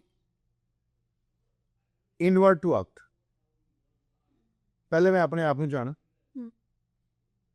ਔਰ ਅੱਜ ਅਗਰ ਮੈਂ ओरिजिनल जो मैं है वो नहीं महसूस कर रहा, की चीज़ मैंने बॉदर कर रही है, और रीज़न की होता कई बार कोई रीज़न भी नहीं होता, अननोन रीज़न होता है कि सानू पर स्टिल थोड़ी बहुती कहीं ना कहीं थानू स्ट्रेस महसूस होती है। ये मे बी फ्यूचर का फियर होगा, ਇਹ ਮੇ ਵੀ ਕਿਸੇ ਵੀ ਚੀਜ਼ ਦਾ ਫੀਅਰ ਵੀ ਹੋ ਸਕਦਾ। ਸੋ ਆਈ ਐਨਾਲਾਈਜ਼ ਇਟ, ਪਹਿਲਾਂ ਮੈਂ ਇਹਨੂੰ ਡਿਫਿਊਜ਼ ਕਰਨਾ ਹੀ ਕਰਨਾ ਹੈ। ਅਦਰਵਾਈਜ਼ ਮੇਰੇ ਡਿਸੀਜਨਸ ਜਿਹੜੇ ਅੱਜ ਦੇ ਹੋਣਗੇ, they are not gonna be a sharp decisions, they will not be a smart decisions. So ਜਦ ਤੱਕ ਮੈਂ ਨਹੀਂ ਫਿਕਸ ਕਰੂੰਗਾ, ਬਾਹਰ ਫਿਕਸ ਹੋਣ ਵਾਲਾ ਕੁਛ ਹੈ ਨਹੀਂ। ਬਾਹਰ ਫਿਕਸ ਕਰਕੇ ਮੈਂ ਫਿਕਸ ਹੋ ਜਾ, that is for me is a wrong direction. So ਮੈਂ ਪਹਿਲਾਂ ਆਪਣੇ ਆਪ ਨੂੰ ਫਿਕਸ ਕਰਦਾ, ਫਿਰ ਜਦੋਂ ਆਪਣੇ ਆਪ ਨੂੰ ਫਿਕਸ ਹੋ ਜਾਂਦਾ, ਫਿਰ ਤੁਹਾਡੇ ਡਿਸੀਜਨ ਜਿਹੜੇ ਹੁੰਦੇ ਉਹ ਇੰਨੇ ਵਧੀਆ ਬਣਦੇ ਕਿ ਬਾਹਰ ਵੀ ਤੁਹਾਡੇ ਠੀਕ ਹੀ ਹੋ ਜਾਂਦਾ sir. So that is the main motivation in the morning. Breathing exercise, I have a personal trainer, ਮੈਂ ਹਫ਼ਤੇ 'ਚ 3 ਦਿਨ ਜਿਮ ਕਰਦਾ ਹਾਂ ਵੈਸੇ ਜੀ। ਹਾਂਜੀ, ਸਟਰੈਂਥ ਟ੍ਰੇਨਿੰਗ ਹੈਗੀ ਆ, ਕੰਡੀਸ਼ਨਿੰਗ ਹੈਗੀ ਆ, so to keep myself fit. And the motivation to coach. Definitely, और मेरे कुछ लिंक्डइन ਦੇ ਇੱਕ ਜਾਂ ਦੋ ਆਰਟੀਕਲ ਹੁੰਦੇ ਆ ਕਰੰਟ ਸਿਚੁਏਸ਼ਨ ਦੇ ਉੱਤੇ ਮਾਰਕੀਟ ਦੀ, ਔਰ ਟੀਮ ਨੂੰ ਮੋਟੀਵੇਸ਼ਨ ਕਰਨ ਵਾਸਤੇ, ਸੋ ਉਹਨਾਂ 'ਤੇ ਵਰਕ ਕਰਦਾ ਹਾਂ। ਫਿਰ ਮੇਰੀ 2 ਦਿਨ ਟ੍ਰੇਨਿੰਗ ਹੁੰਦੀ ਆ ਆਫਿਸ ਦੇ ਵਿੱਚ, ਔਰ ਜਿੱਦਾਂ ਮੇਰਾ ਕੀ ਹੁੰਦਾ ਹੈ ਕਿ ਸੇਲ ਹੋਈ ਕਿ ਨਹੀਂ ਹੋਈ, ਮੇਰਾ ਕੋਈ ਟੀਮ ਮੈਂਬਰ ਅੱਜ ਕੁਛ ਨਵੀਂ ਚੀਜ਼ ਸਿੱਖਿਆ, ਔਰ ਨਵੀਂ ਚੀਜ਼ ਸਿੱਖ ਕੇ ਉਹਨੇ ਕੁਛ ਨਵਾਂ ਕੀਤਾ ਔਰ ਗਰੋ ਹੋਇਆ, ਉਹ more important, that is important for me, ਕਿਉਂਕਿ ਉਹਨੇ ਫਿਊਚਰ ਦੇ ਵਿੱਚ ਉਹਨੇ ਮਨੀ 'ਚ ਕਨਵਰਟ ਹੋਣਾ ਹੀ ਹੋਣਾ ਜੀ। That's true. ਸੋ ਮੇਰਾ ਫੋਕਸ ਹੈ ਮੈਂ ਟੀਮ ਨੂੰ ਕਿੰਨਾ ਕਾਬਿਲ ਬਣਾਵਾਂ ਜੀ, ਕਿਉਂਕਿ ਜਿੱਦਾਂ ਟੀਮ ਕਾਬਿਲ ਹੋਈ ਉਹਨਾਂ ਨੇ ਅਰਨਿੰਗ ਕਰਨੀ ਕਰ। That's a biggest motivation. So ਆਪਣੇ ਬਾਰੇ ਵੀ ਮੋਟੀਵੇਸ਼ਨ ਹੈ, ਪਰ ਦੂਜਿਆਂ ਬਾਰੇ ਵੀ ਬਿਲਕੁਲ ਜੀ, ਮੋਟੀਵੇਸ਼ਨ। ਡੈਫੀਨੇਟਲੀ। ਦੱਸ ਹੁਣ ਦੇਖੋ ਲੱਕੜਹਾਰਾ ਜੰਗਲ 'ਚ ਲੱਕੜੀ ਕੱਟਣ ਜਾਂਦਾ ਆ, ਜਦ ਤੱਕ ਉਹਦੀ ਕੁਹਾੜੀ ਤਿੱਖੀ ਨਹੀਂ ਹੋਊਗੀ, ਸੋ ਪਹਿਲਾਂ ਆਪਣੇ ਆਪ ਨੂੰ ਤਿੱਖਾ ਕਰਨਾ ਪੈਂਦਾ ਹੈ ਬੇਸਿਕਲੀ, ਯੂ ਨੋ। ਉਹਦੇ ਵਿੱਚ ਜੋ ਜੰਗ ਲੱਗਾ ਆ ਉਹਨੂੰ ਘਿਸਾਉਣਾ ਆ, ਰੇਤੀ ਲਾ ਕੇ ਵਧੀਆ, ਤਾਂ ਫਿਰ ਜਾ ਕੇ ਤੁਸੀਂ ਲੱਕੜ ਕੱਟੋਗੇ ਨਾ। ਸੋ ਪਹਿਲਾਂ ਆਪਣੇ ਆਪ ਨੂੰ ਤਿੱਖਾ ਕਰੋ, ਆਪਣੇ ਆਪ ਨੂੰ ਸ਼ਾਰਪ ਕਰੋ, ਆਪਣੇ ਆਪ ਨੂੰ ਕਲੀਨ ਕਰੋ, ਔਰ ਆਪਣੇ ਆਪ ਨੂੰ ਬਹੁਤ ਸਾਰੀਆਂ ਚੀਜ਼ਾਂ ਜੋ ਬੋਦਰ ਕਰਦੀਆਂ ਉਹਨਾਂ ਨਾਲ ਡਿਟੈਚ ਕਰੋ ਆਪਣੇ ਆਪ ਨੂੰ, ਰਾਈਟ। ਔਰ ਇਹ ਮੇਰਾ ਇੱਕ ਸਵੇਰੇ ਇੱਕ ਮੋਟੀਵੇਸ਼ਨ ਦਾ ਹੁੰਦਾ ਹੈ ਰਿਚੁਅਲ। ਤੁਸੀਂ ਅਕਸਰ ਗੱਲ ਕਰਦੇ ਹੋ ਲਾਈਫ, ਲੋਨ ਤੇ ਲੈਗੇਸੀ ਦੇ ਬਾਰੇ ਦੇ ਵਿੱਚ, ਪਰ ਉਹ ਚੀਜ਼ ਤੁਹਾਡੇ ਪਰਸਨਲ ਲਾਈਫ ਦੇ ਵਿੱਚ ਪਰਸਨਲੀ ਕਿੱਦਾਂ ਤੁਹਾਨੂੰ ਇਫੈਕਟ ਕਰਦੀ ਹੈ ਜਾਂ ਕਿੰਨੀ ਇੰਪੋਰਟੈਂਟ ਹੈ? ਦੇਖੋ, ਲਾਈਫ, ਲੋਨ ਤੇ ਲੈਗੇਸੀ, ਲਾਈਫ ਤੋਂ ਸਟਾਰਟ ਕਰਦੇ ਹਾਂ ਆਪਾਂ ਬੇਸਿਕਲੀ, ਯੂ ਨੋ। ਲਾਈਫ ਨੂੰ ਜੀਣਾ ਤਾਂ ਸਾਡੇ ਹੱਥ ਹੈ, ਔਰ ਲਾਈਫ ਜੀਣ ਵਾਸਤੇ to live it, life spend ਕਰਨ ਲਈ ਨਹੀਂ ਹੈਗੀ, ਲਾਈਫ ਜੀਣ ਵਾਸਤੇ ਹੈ। ਔਰ ਹਰ ਕਸ਼ਣ ਕੁਛ ਨਾ ਕੁਛ ਅਸੀਂ ਸਿੱਖੀਏ ਲਾਈਫ ਤੋਂ ਜੀ। Life is a profitable business. ਗਲਤੀ ਕਰੂੰਗੇ, ਸਿੱਖੂਗੇ, ਕੁਛ ਗੇਨ ਕਰ, So you're saying YOLO? ਚੰਗਾ ਕਰੂੰਗੇ ਉਹਦੇ ਤੁਹਾਨੂੰ ਰਿਜ਼ਲਟ ਚੰਗੇ ਹੋਣੇ ਆ। ਸੋ ਲਾਈਫ ਡੈਫੀਨੇਟਲੀ। ਔਰ ਦੂਸਰੀ ਚੀਜ਼ ਇਹ ਹੈਗੀ ਆ ਕਿ ਮੇਨ ਜੋ ਅਸੀਂ, ਜਿੱਦਾਂ ਹੁਣ ਗੀਤਾ 'ਚ ਵੀ ਲਿਖਿਆ ਆ ਕਿ ਜੋ ਅਸੀਂ ਲੈਣਾ ਇੱਥੋਂ ਹੀ ਲੈਣਾ, ਔਰ ਜੋ ਅਸੀਂ ਇੱਥੇ ਹੀ ਸੜ ਕੇ ਰਹਿਣਾ। ਸੋ ਮੇਨ ਚੀਜ਼ ਕੀ ਹੈ, how the money works basically. ਜੋ ਮਨੀ ਅਸੀਂ ਅਰਨ ਕਰ ਰਹੇ ਹਾਂ ਉਹ ਕੱਲ੍ਹ ਕਿਸੇ ਹੋਰ ਦਾ ਸੀਗਾ। ਹੁਣ ਮੈਂ ਕੋਈ ਜੋਬ ਵੀ ਕਰਦਾ ਹਾਂ, ਮਨੀ ਤਾਂ ਇੰਪਲੋਇਰ ਦਾ ਹੈ ਨਾ। ਮੈਂ ਕੰਮ ਕੀਤਾ, ਇੰਪਲੋਇਰ ਤੋਂ ਇੰਪਲੋਈ 'ਚ ਆਇਆ, ਫਿਰ ਇੰਪਲੋਈ ਨੇ ਅੱਗੇ ਸਪੈਂਡ ਕੀਤਾ ਵਾਲਮਾਰਟ ਜਾ ਕੇ, ਉਹ ਵਾਲਮਾਰਟ ਦਾ ਬਣ ਗਿਆ। ਵਾਲਮਾਰਟ ਨੇ ਅੱਗੇ ਫਿਰ ਉਹ ਆਪਣੇ ਜੋ ਸਪਲਾਇਰਸ ਨੂੰ ਦੇਤਾ, ਉਹ ਸਪਲਾਇਰ ਕੋ ਚਲਾ ਗਿਆ। So it has to be move. ਔਰ ਦੂਸਰੀ ਚੀਜ਼ ਹੈ ਲੋਨ। ਮੈਂ ਇਸ ਕਰਕੇ ਜੋੜਿਆ ਕਿ ਅੱਜ ਦੀ ਡੇਟ ਦੇ ਵਿੱਚ ਸਾਰੇ ਜਿਹੜੀ ਪਬਲਿਕ ਆ ਉਹ ਤੰਗ ਹੋਈ ਫਿਰਦੀ ਹੈ ਲੋਨ। ਲੋਨ ਕਿਹੜੇ? ਜਿਹੜੇ ਗਲਤ ਤਰੀਕੇ ਨਾਲ ਲਏ ਹੋਏ ਆ, ਔਰ ਗਲਤ ਵਜ੍ਹਾ ਨਾਲ ਲਏ ਹੋਏ ਆ, ਔਰ ਜਿਹੜੇ ਕਹਿੰਦੇ ਨਾ ਕਿ ਖਾਮ ਖਾ ਲਏ ਹੋਏ ਆ। ਜਿੱਦਾਂ ਆਪਾਂ ਕਹਿ ਸਕਦੇ ਹਾਂ ਨਾ ਕਿ ਮੈਂ ਕਿ ਲੋਨ ਲੈਣ ਲੱਗੇ ਵੀ ਨਾ ਅੱਡੀਆਂ ਚੁੱਕ ਕੇ ਫਾਹਾ ਲਾਇਆ। That's true. That's so as ਕਰਕੇ ਨਾ ਕਿਉਂਕਿ ਜਿਹੜਾ ਨਾਰਥ ਅਮਰੀਕਾ ਹੈਗਾ ਆ ਇਟ ਇਜ਼ ਕ੍ਰੈਡਿਟ ਬੇਸ ਹਾਂਜੀ ਸੋਸਾਇਟੀ। ਕੁਝ ਵੀ ਲੈਣਾ ਆ ਅਸੀਂ ਲੋਨ ਈਜ਼ੀਲੀ ਅਵੇਲੇਬਲ ਹੈਗਾ, ਤੁਹਾਡਾ ਕ੍ਰੈਡਿਟ ਠੀਕ ਹੋਵੇ, ਤੁਸੀਂ ਗੱਡੀ ਲੈਣੀ ਆ, ਘਰ ਲੈਣਾ ਆ। ਸੋ ਲੇਕਿਨ ਉਹਨੂੰ ਅੱਗੇ ਲੈਗੇਸੀ ਤੱਕ ਕਿੱਥੇ ਲੈ ਕੇ ਜਾਣਾ ਆ, ਉੱਤੇ ਕੀ ਮਿਸ ਹੋ ਰਿਹਾ ਆ। ਸੋ ਲੋਨ ਵੀ ਤੁਹਾਡਾ ਲੈਗੇਸੀ ਚੇਂਜ ਹੋ ਸਕਦਾ ਜੇ ਉਹ ਹੈਲਦੀ ਲੋਨ ਹੋਵੇ। ਜੀ ਜੀ that's true. ਹੁਣ You need to have financial definitely No. ਸੋ ਉਹਦੇ ਵਿੱਚ ਉਹੀ ਗੱਲ ਆ ਜਾਂਦੀ ਨੀਡ ਔਰ ਵਾਂਟ। ਤੁਹਾਨੂੰ ਐਸ ਲੋਨ ਦੀ ਨੀਡ ਹੈ ਜਾਂ as you just want that loan. ਆਪਣਾ ਪਰਪਸ ਜਿਹੜਾ loan life loan legacy live the life take the healthier loan and after that take the wealth to the give a legacy to the next generation for you. So that is the basically point ਕਿ ਮੈਂ educate ਕਰਨਾ ਆ ਕਿ loan ਵੀ ਲੈ ਸਕਦੇ ਆ ਅਸੀਂ, loan ਲੈ ਕੇ ਵੀ ਵੈਲਦੀ ਹੋ ਸਕਦੇ ਆ ਔਰ ਉਸ ਤੋਂ ਬਾਅਦ ਅਸੀਂ ਲੈਗੇਸੀ ਆਪਣੀ ਫਿਊਚਰ ਜਨਰੇਸ਼ਨ ਵਾਸਤੇ ਵੀ ਛੱਡ ਕੇ ਜਾ ਸਕਦੇ। ਹੁਣ ਅਗਰ ਪਾਸ ਦੇ ਵਿੱਚ ਅਸੀਂ ਜਾ ਰਹੇ ਹਾਂ ਇਵਨ ਇਟਸ ਸੇਇੰਗ ਹੈ ਕਿ ਪ੍ਰੈਜ਼ੈਂਟ ਰਹੋ ਪਰ ਪਾਸ ਦੇ ਵਿੱਚ ਤੁਹਾਡੀਆਂ ਤੁਸੀਂ ਬਹੁਤ ਸਾਰੀਆਂ ਅਚੀਵਮੈਂਟਸ ਕੀਤੀਆਂ ਜੀ ਜੀ right you are a very successful name. ਤੋ ਪਰਸਨਲ ਐਂਡ ਪ੍ਰੋਫੈਸ਼ਨਲ ਕੋਈ ਕਿਹੜੀ ਅਚੀਵਮੈਂਟ ਹੈਗੀ ਹੈ ਜਿਹਦੇ ਬਾਰੇ ਤੁਸੀਂ ਬਹੁਤ ਪ੍ਰਾਊਡ ਹੈਗੇ ਆ ਤੇ ਯੂ ਵੁੱਡ ਲਾਈਕ ਦੇਖੋ ਪਰਸਨਲ ਅਚੀਵਮੈਂਟ ਜੇ ਮੈਂ ਤੁਹਾਨੂੰ ਕਹਾਂ ਕਿ ਮੈਨੂੰ ਜਦੋਂ ਪਹਿਲੀ ਵਾਰ ਇਹ ਮਹਿਸੂਸ ਹੋਇਆ ਨਾ ਕਿ ਮੈਂ ਸਰਵਾਈਵਲ ਦੀ ਰੇਸ ਤੋਂ ਬਾਹਰ ਹੋਇਆ। ਜੀ ਜਦੋਂ ਆਪਾਂ ਇੱਕ ਲਾਈਫ ਦੇ ਵਿੱਚ ਇੱਕ ਰਿਸਪੌਂਸਿਬਿਲਿਟੀਜ਼ ਹੁੰਦੀਆਂ ਤੁਹਾਡੀਆਂ ਔਰ ਉਹ ਰਿਸਪੌਂਸਿਬਿਲਿਟੀਜ਼ ਨੂੰ ਫੁਲਫਿਲ ਕਰਦੇ ਕਰਦੇ ਇੱਕ ਟਾਈਮ ਇੱਦਾਂ ਦਾ ਆਇਆ ਕਿ ਯੈਸ ਨਾਓ ਆਮ ਇਨਫ ਫੋਰਚੂਨੇਟ ਕਿ ਮੈਂ ਸਰਵਾਈਵਲ ਤੋਂ ਬਾਹਰ ਹੋਈ। ਜੀ ਉਹ ਇੱਕ ਜਿਹੜਾ ਪਰਸਨਲ ਫੀਲਿੰਗ ਸੀ ਨਾ ਉਹ ਇੱਦਾਂ ਦੀ ਫੀਲਿੰਗ ਸੀਗੀ ਕਿ ਆਪਣੇ ਆਪ ਨੂੰ ਲਿਬਰੇਟ ਸਮਝਿਆ ਨਾ। ਸੋ ਜਿਹੜੀ ਵੈਲਥ ਹੈ ਨਾ ਉਹ ਸਾਨੂੰ ਫੁਲਫਿਲ ਕਰਦੀ ਹੈ ਸਾਡੀ ਮੈਟੀਰੀਅਲਿਸਟਿਕ ਨੀਡਸ ਨੂੰ, ਈਵਨ ਵਾਂਟਸ ਨੂੰ। ਨਾਲ ਦੀ ਨਾਲ ਅਗਰ ਉਹਦਾ ਸਪਿਰਿਚੁਅਲ ਸਾਈਡ ਦੇਖੋ ਕਿ ਇੱਕ ਫਰੀडम ਔਰ ਇੱਕ ਲਿਬਰੇਸ਼ਨ ਤੁਹਾਡੇ ਆਉਂਦੀ ਆ ਦਿਮਾਗ 'ਚ ਕਿ ਯੈਸ ਨਾਮ ਫਰੀ। ਯੈਸ ਸੋ ਉਹ ਇੱਕ ਮੂਮੈਂਟ ਸੀ, ਉਹ ਮੈਂ ਇੰਜੋਏ ਕੀਤੇ ਮੂਮੈਂਟਸ ਬੇਸਿਕਲੀ। ਔਰ ਜਿਹੜਾ ਮੇਰਾ ਪ੍ਰੋਫੈਸ਼ਨਲ ਜਿਹੜਾ ਇੱਕ ਅਚੀਵਮੈਂਟ ਸੀਗੀ ਕਿ ਜਦੋਂ ਮੈਂ ਸਕੋਸ਼ੀਆ ਬੈਂਕ ਦੇ ਪ੍ਰੈਜ਼ੀਡੈਂਟ ਤੋਂ ਅਵਾਰਡ ਲਿਆ, ਪ੍ਰੈਜ਼ੀਡੈਂਟ ਅਵਾਰਡ, ਔਰ ਉਸ ਸਾਲ ਮੇਰੀ ਅਚੀਵਮੈਂਟ ਸੀਗੀ ਆਲਮੋਸਟ 531 ਮਿਲੀਅਨ ਵੋਲਿਊਮ ਕੀਤਾ ਇੱਕ ਸਾਲ ਦੇ ਅੰਦਰ। ਸੋ ਉਹ ਮੇਰੀ ਇੱਕ ਪ੍ਰੋਫੈਸ਼ਨਲ ਅਚੀਵਮੈਂਟ ਸੀ। ਉਹ ਜਿਹੜੇ ਮੂਮੈਂਟ ਸੀਗੇ ਨਾ ਉਹ ਇੱਕ ਜੋ ਤੁਸੀਂ ਕੰਮ ਕਰਦੇ ਆ ਉਹਦੇ ਇੱਕ ਸਿਖਰ ਤੇ ਪਹੁੰਚਣਾ ਤੁਹਾਡਾ ਕਹਿ ਸਕਦੇ ਹਾਂ। ਔਰ ਉਸ ਸਿਖਰ ਤੇ ਪਹੁੰਚ ਕੇ ਉਹ ਕਹਿ ਲਓ ਕਿ ਐਵਰੇਜ ਤੇ ਪਹੁੰਚ ਕੇ ਝੰਡਾ ਲਾ ਕੇ ਫਿਰ ਵਾਪਸ ਥੱਲੇ ਤਾਂ ਥੱਲੇ ਹੀ ਹੋਣਾ ਹੈ। ਸੋ ਉਸ ਤੋਂ ਬਾਅਦ ਦੈਨ ਆਈ ਸਟਾਰਟ ਆਪਣਾ ਕੋਚਿੰਗ ਦਾ ਜਿਹੜਾ ਮੋਰਗੇਜ ਕੋਚਿੰਗ ਦਾ ਬਿਜ਼ਨਸ। ਹਾਂਜੀ ਸੋ ਇਹ ਜੋ ਦੋ ਚੀਜ਼ਾਂ ਜਿਹੜੀਆਂ ਹੈਗੀਆਂ ਮੇਰੀਆਂ ਤੁਸੀਂ ਕਹਿ ਸਕਦੇ ਹੋ ਪਰਸਨਲ ਤੇ ਪ੍ਰੋਫੈਸ਼ਨਲ ਅਚੀਵਮੈਂਟਸ ਹੈਗੀਆਂ ਵੈਸੇ। ਆਡੀਅנס ਦੇ ਵਿੱਚ ਅਗਰ ਹੁਣ ਅਸੀਂ ਕਿਸੇ ਨੂੰ ਜਿਹੜੇ ਤੁਹਾਨੂੰ ਦੇਖਣ ਵਾਲੇ ਆ ਸੁਣਨ ਵਾਲੇ ਹੈਗੇ ਆ ਜੇ ਕਿਸੇ ਨੂੰ ਤੁਸੀਂ 3 ਲੈਸਨ ਸ਼ੇਅਰ ਕਰਨਾ ਚਾਹੋਗੇ ਉਹ ਕੀ ਹੋਣਗੇ? ਉਹ ਇਹ ਹੋਣਗੇ ਜੀ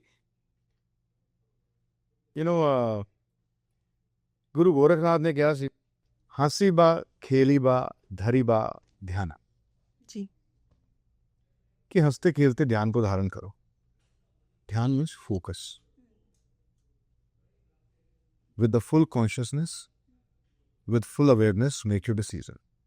So ਤੁਸੀਂ 3 ਚੀਜ਼ਾਂ ਪੁੱਛੀਆਂ ਮੈਨੂੰ। ਸਭ ਤੋਂ ਬੜੀ ਚੀਜ਼ ਹੈਗੀ ਹੈ ਪਹਿਲੀ ਕਿ we have to learn how to unlearn, ਕਿਉਂਕਿ ਸਾਡੀ ਕੰਡੀਸ਼ਨਿੰਗ ਦੇ ਨਾਲ ਅਸੀਂ ਹਮੇਸ਼ਾ ਭਰੇ ਹੋਣੇ।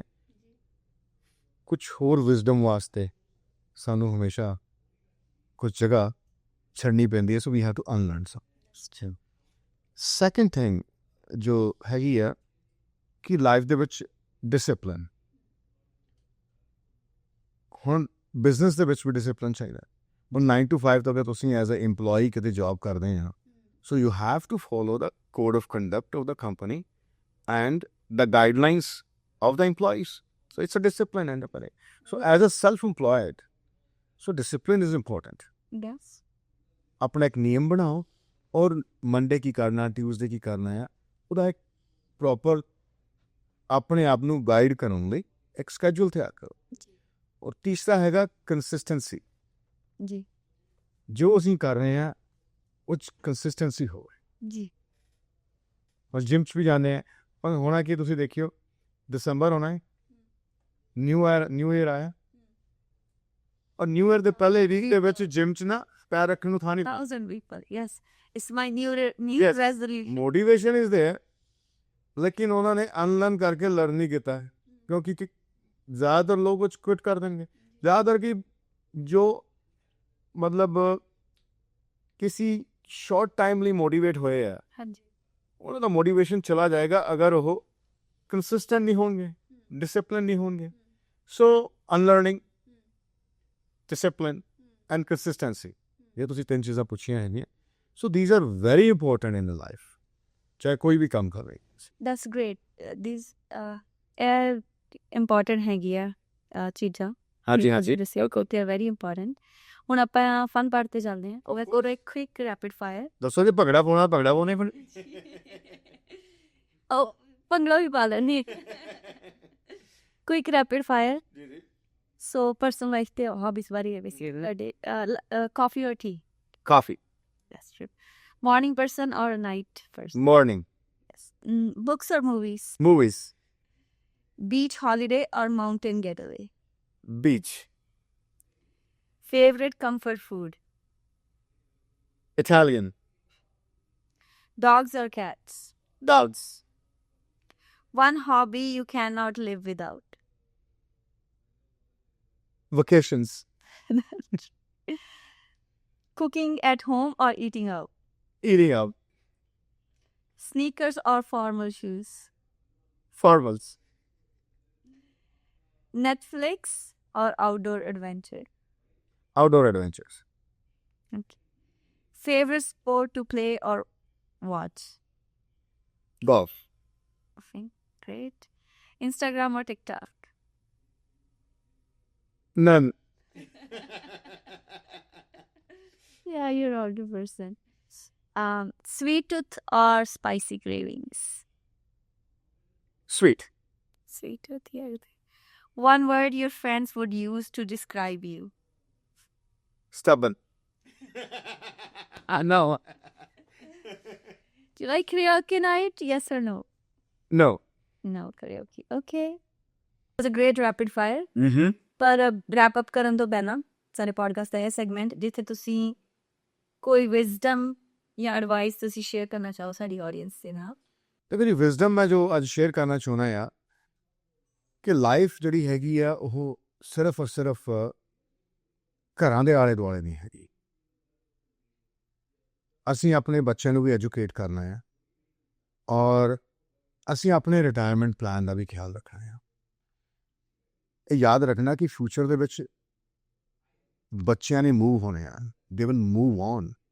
ਆਪਣੀ ਲਾਈਫ 'ਚ ਅਸੀਂ ਰੋਕ ਨਹੀਂ ਸਕਦੇ ਹੋਣਾ, ਔਰ ਜਦੋਂ ਅਸੀਂ ਰਿਟਾਇਰ ਹੋਣਾ ਆ ਅਸੀਂ ਇਕੱਲੇ ਹੀ ਹੋਣਾ ਆ, ਔਰ ਉਸ ਟਾਈਮ ਬਿਨਾਂ ਪੈਸੇ ਤੋਂ ਸਾਡੀ ਰਿਟਾਇਰਮੈਂਟ ਜਿਹੜੀ ਆ ਉਹ ਕੰਫਰਟੇਬਲ ਨਹੀਂ ਰਹਿਣੀ। ਸੋ ਲਾਈਫ ਇੱਕ ਜਰਨੀ ਆ, ਜਨਮ ਤੋਂ ਲੈ ਕੇ ਮ੍ਰਿਤੂ ਤੱਕ, ਇਹ ਸੱਚ ਆ। ਉਹਨੂੰ ਜੀਣਾ ਕਿੱਦਾਂ ਆ ਉਹ ਸਾਡੇ ਹੱਥ ਆ। ਇਸ ਕਰਕੇ ਜਿਹੜੇ ਫਾਈਨੈਂਸ਼ੀਅਲ ਡਿਸੀਜ਼ਨਸ ਆ ਬੜੇ ਇੰਪੋਰਟੈਂਟ ਹੈ ਤੁਹਾਡੇ ਵਾਸਤੇ, ਔਰ ਉਹਦੇ ਵਿੱਚ ਨਾ ਹਮੇਸ਼ਾ ਸੈਕਿੰਡ ਓਪੀਨੀਅਨ, ਥਰਡ ਓਪੀਨੀਅਨ ਜ਼ਰੂਰ ਲਓ। ਯੈਸ, ਕਿਸੇ ਰੈਫਰੈਂਸ ਦੇ ਥਰੂ ਤੁਹਾਨੂੰ ਕੋਈ ਪ੍ਰੋਫੈਸ਼ਨਲ ਮਿਲਦਾ ਆ, ਅਗਰ ਤੁਹਾਨੂੰ ਉਹਦੇ ਵਿੱਚ 1% ਵੀ ਡਾਊਟ ਹੈਗਾ ਆ, ਉਹੀ ਸੇਮ ਕੁਐਸਚਨ ਲੈ ਕੇ ਤੁਸੀਂ ਸੈਕਿੰਡ ਓਪੀਨੀਅਨ ਜ਼ਰੂਰ ਲਓ, ਥਰਡ ਓਪੀਨੀਅਨ ਜ਼ਰੂਰ ਲਓ। ਓਪੀਨੀਅਨਸ ਆਰ ਫ੍ਰੀ ਹੈ। ਪ੍ਰੋਫੈਸ਼ਨਲ ਜਿੰਨੇ ਵੀ ਪ੍ਰੋਫੈਸ਼ਨਲ ਲੋਕ ਹੈਗੇ ਲਾਇਸੈਂਸਡ ਹੈਗੇ ਆ, ਉਹਦੇ ਨਾਲ ਤੁਹਾਨੂੰ ਨੌਲੇਜ ਜ਼ਿਆਦਾ ਮਿਲਦੀ ਆ ਔਰ ਡਿਫਰੈਂਟ ਪੁਆਇੰਟ ਆਫ ਵਿਊ ਦੇ ਨਾਲ ਤੁਹਾਡੇ ਕੁਐਸਚਨਸ ਦੇ ਆਨਸਰ ਮਿਲਦੇ ਆ। ਸੋ ਇਹ ਮੇਰਾ ਜਿਹੜਾ ਮੈਸੇਜ ਹੈਗਾ, ਇੱਕ ਵਿਜ਼ਡਮ ਦਾ ਮੈਸੇਜ ਹੈਗਾ ਆ, ਇਹਨੂੰ ਜ਼ਰੂਰ ਸੋਚਣਾ। ਔਰ ਅਗਰ ਕੁਐਸਚਨ ਹੈਗੇ ਆ, ਆਈ ਐਮ ਹੇਅਰ, ਤਾਂ ਤੁਸੀਂ ਜ਼ਰੂਰ ਮੈਨੂੰ ਕਾਲ ਕਰਨਾ। ਔਰ ਲਾਈਫ ਐਂਡ ਲੋਨਸ ਨੂੰ ਦੇਖਦੇ ਰਹੋ और 4168873861 मेरा कॉन्टैक्ट नंबर है, और any time you can drop a message. Thank you.